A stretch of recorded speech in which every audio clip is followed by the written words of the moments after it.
మౌర్యయుగ అనంతర భారతదేశ చరిత్ర. మౌర్యయుగం అస్తమించడంతో, ముఖ్యంగా అశోకుడి మరణంతో సర్వ వినాశనం ప్రారంభమైంది. వారసత్వ యుద్ధాలు చెలరేగినాయి. అందులో భాగంగా కుణాళుడు వాయవ్య భారతాన్ని, దశరథుడు మిగతా భారతాన్ని పరిపాలించడం ప్రారంభించారు. జలవుడు కాశ్మీర్ని. దాంతో వాయవ్య భారతదేశం అస్తవ్యస్తం అయిపోయింది, బలహీనమైపోయింది. ఎప్పుడైతే వాయవ్య భారతదేశం నార్త్ వెస్ట్ ఫ్రంటియర్ ప్రావిన్స్, ముఖ్యంగా ఆఫ్ఘనిస్తాను, పాకిస్తాన్ ఈ ప్రాంతాలు ఎదుగుతున్నాయి. అవి అక్కడ పరిపాలన పైగా లేకపోవడంతో బలహీన రాజులు వచ్చినప్పటికీ విదేశీ దండయాత్ర జరిగినవి, ఫారిన్ ఇన్వేషన్స్. అటువంటి విదేశీ దండయాత్రలలో మూడు ప్రధానంగా కనపడతాయి, లేదా నాలుగు ప్రధానంగా కనపడతాయి. మొదటిది బ్యాక్ట్రియా గ్రీకులు, రెండు శకులు, మూడు పార్థియన్లు, నాలుగు కుషాణులు. కనుక వాయు భారతదేశం అంతా వీళ్ళ దండయాత్రలతో అతలాకుతలం అయిపోయింది, సంక్షుభితమైపోయింది. కనుక ఈ నాలుగు రాజ్యాల గురించి, నాలుగు వంశాల గురించి ఇప్పుడు మనం ఈ క్లాసుల్లో చెప్పుకోవాల్సిన అవసరం ఉంది. అందులో మొదటగా బ్యాక్ట్రియా గ్రీకులు. వారిని మనం భారతదేశం రాజ్యాన్ని స్థాపించిన తర్వాత ఇండో గ్రీకులు అంటున్నాం. కనుక ఆ యొక్క బ్యాక్ట్రియా గ్రీకుల యొక్క చరిత్ర, భారతదేశంలో ఏమి జరిగిందో మనం చెప్పుకోబోతున్నాం.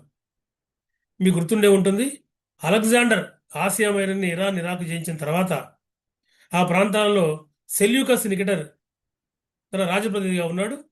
అలెగ్జాండర్ మరణించిన తర్వాత సెల్యూకస్ నికెటర్ స్వతంత్రం ఇచ్చాడు.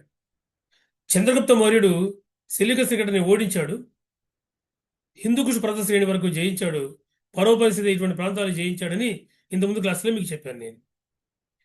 ఇక సెల్యూకస్ నికెటర్ తర్వాత మొదటి యాంటీయోకస్ బిందుసారుడికి సమకాలికుడు, రెండవ యాంటీయోకస్ అశోకుడికి సమకాలికుడు.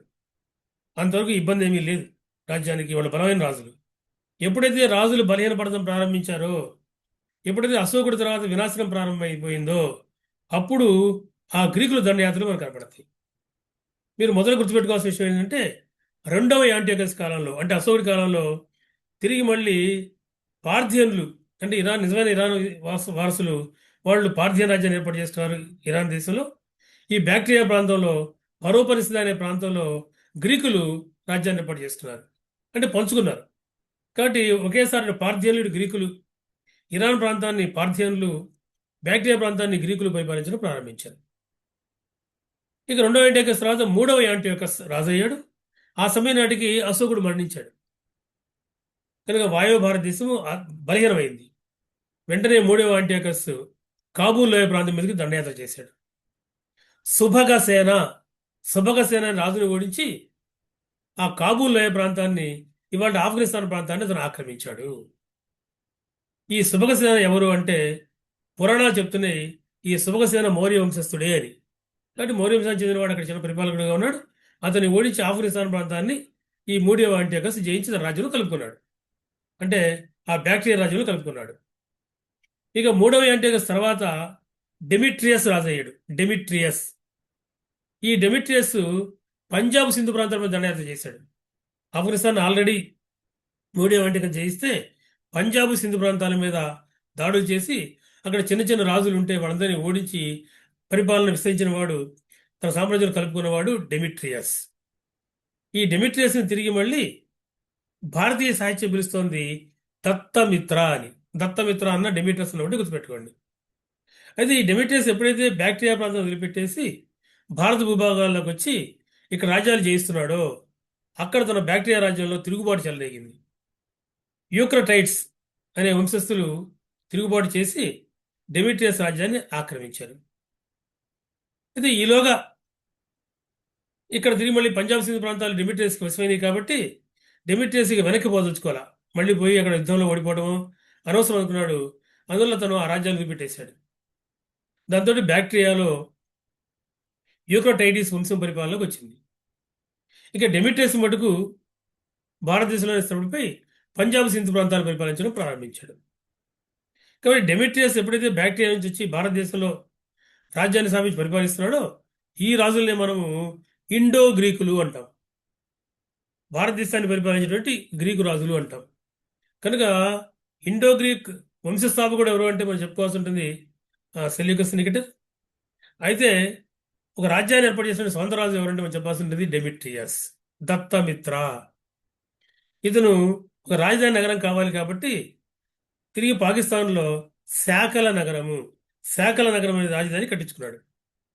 అదే ఇవాళ పాకిస్తాన్లోని సియాల్కోట్. కనుక సియాల్కోట్ అంటే ప్రాచీన కాలం నాటి శాకల నగరం. ఆ శాకల రాజధానిగానే గ్రీకులు పరిపాలించారు, ఇండో గ్రీకులు పరిపాలించారు. ఇది మనకు కనపడుతుంది. ఇక ఈ డెమిట్రియస్ వంశస్థులో తిరిగి మళ్ళీ మనకి ముగ్గురు ప్రధానంగా కనపడుతున్నారు. వారిలో ఒకరు అపోలోడోటస్, రెండోవారు మినాండర్, మూడోవాడు తిరిగి మళ్ళీ చివరిలో కనిపించేటువంటి హెర్మేయస్ మనం గుర్తుపెట్టుకోవాల్సి ఉంటుంది. ఇక అపోలోడోటస్ డెమిట్రియస్ తర్వాత రాజు అయ్యాడు. అప్పటికే పంజాబ్ సింధు ప్రాంతాల రాజ్యాలు ఉన్నాయి కాబట్టి తిరిగి మళ్ళీ ఇతను బరుకచ్చ ప్రాంతాన్ని ఆక్రమించాడు. బరుకచ్చం కనుక బరుకచ్చ ప్రాంతం వరకు బ్రోచి వరకు రాజ్యాన్ని విస్తరింపజేసిన వాడు అపోలోడోటస్. అపోలోడోటస్ యొక్క నాణ్యాలు కూడా కొన్ని ప్రాంతాల్లో లభించాయి. ఇక ఆ తర్వాత రాజైన వాడే మినాండర్. ఈ మినాండరే పుష్యమిత్ర శృంగునికి సమకాలికుడు. పుష్యమిత్ర శృంగుడు ఎవరో ఇంతకుముందు చెప్పుకున్నాం, రాబోయే క్లాసులో మళ్ళీ చెప్పుకోబోతున్నాం. కాబట్టి పుష్యమిత్ర శృంగుడు, మినాండరు ఒకే కాలానికి చెందినవారు. ఈ మినాండర్నే భారతీయ సాహిత్యము మిలింద అని పేర్కొంటోంది. మిలింద. ఈ మినాండర్ కాబూల్ లోయ ప్రాంతాన్ని, వాయువ్య భారతదేశంలోని పంజాబ్ సింధు ప్రాంతాలని, రాజస్థాన్ కథేవాడు ప్రాంతాలని ఆక్రమించి పరిపాలించాడు. కానీ గుర్తుపెట్టుకోండి, పంజాబ్ సింధు అంటే పాకిస్తాను, ఆఫ్ఘనిస్తాను, రాజస్థాను, కథేవాడ్ గుజరాత్లో కొంత భాగం, ఈ ప్రాంతాలని మినాండర్ పరిపాలించడం మనం చూస్తాం. సర్వసాధారణంగా ఎగ్జామినేషన్లో మినాండర్ రాజధాని ఏది అని అడిగే అవకాశం ఉంది. మినాండర్ రాజధాని మరి ఏదో కాదు, ఇండో గ్రీకుల రాజధాని అయినటువంటి శాకల నగరమే, సియాల్కోటే. ఈ మినాండర్ గురించి ఇదివరకు మీకు నేను బౌద్ధ మతం అప్పుడు చెప్పాను. ఈ మినాండరే తిరిగి మళ్ళీ నాగసేన అనేటువంటి బౌద్ధ భిక్షువు యొక్క ప్రభావంతో ఆయన బౌద్ధ మతాన్ని పుచ్చుకున్నాడు. హీనయాన బౌద్ధ మతాన్ని లేదా థేరవాద బౌద్ధ మతాన్ని పుచ్చుకున్నాడు.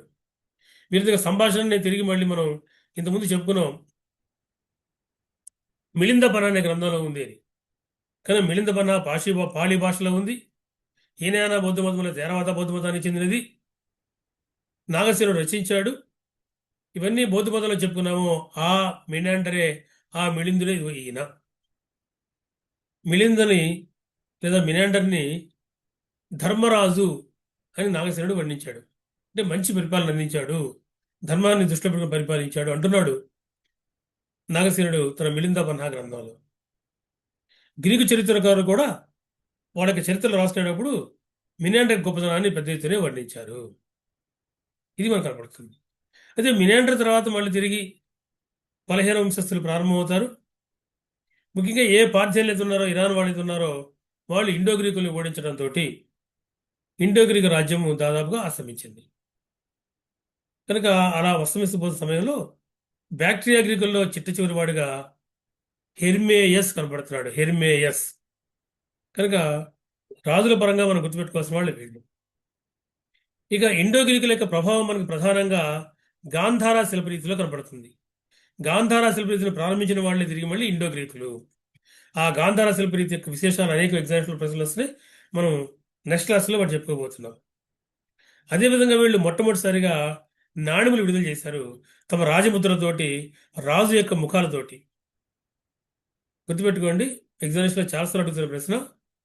రాజుల చేత విడుదల చేయబడే నాణ్యాలు మొట్టమొదటిసారిగా వేసిన వాళ్ళు ఇండో గ్రీకులు. ఇండో గ్రీకుల యొక్క నాణ్యాల మీద వారి యొక్క ముఖాలను కూడా వేయడం మనకు కనపడుతుంది.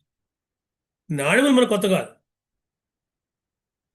ఋగ్వేద కాలంలో నాణెములు లేవు, నిష్క అనే బంగారు ఆభరణం ఉండేది.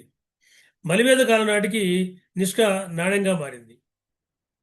ముఖ్యంగా మౌర్యులు పంచి మార్కుడు కాయిన్స్ అంటాం, విద్దాంక నాణెములు అంటాం తెలుగులో. ఆ విద్దాంక నాణ్యాలు వేసిన వాళ్ళు మౌర్యులు. కాబట్టి విద్దాంక నాణ్యములు లేదా పంచి మార్కుడు కాయిన్స్ ఎవరికి ఆలోచించినవి అంటే మౌర్యులు. అయితే మౌర్యులు వేశారు, కానీ అవి రాజులు విడుదల చేశారా, సాధారణ ప్రజలకు వాడుకలోకి వచ్చినదని మనకు తెలియదు. అందువల్ల ఈ నేపథ్యంలో కనుక మనం చూసే పని అయితే రాజులే గ్యారంటీ వేశారని చెప్పడానికి మనకి ఇండో గ్రీకులకు నాణ్యాలే కనపడుతున్నాయి. ఎందుకంటే వాళ్ళకి ముఖముద్రలు కూడా అందులో కనపడటం వల్ల. కనుక ఇండో గ్రీకులు. గాంధార శిల్పరీతి గురించి ఈ తర్వాత క్లాసులో చెప్పుకోబోతున్నాం. ఆ తర్వాత భారతదేశంలో అడుగుపెట్టిన వాళ్ళు శకులు. సిక్కుల గురించి మనం నెక్స్ట్ వీడియోలో తెలుసుకుందాం. ప్రస్తుతానికి స్వస్తి. ఈ వీడియో నచ్చితే మీరు లైక్ చేయండి, షేర్ చేయండి, మిగతా వాళ్ళకి ఎక్కువ మందికి ఉపయోగపడేగా దీన్ని మనం ముందుకు తీసుకెళ్దాం. ప్రస్తుతానికి స్వస్తి.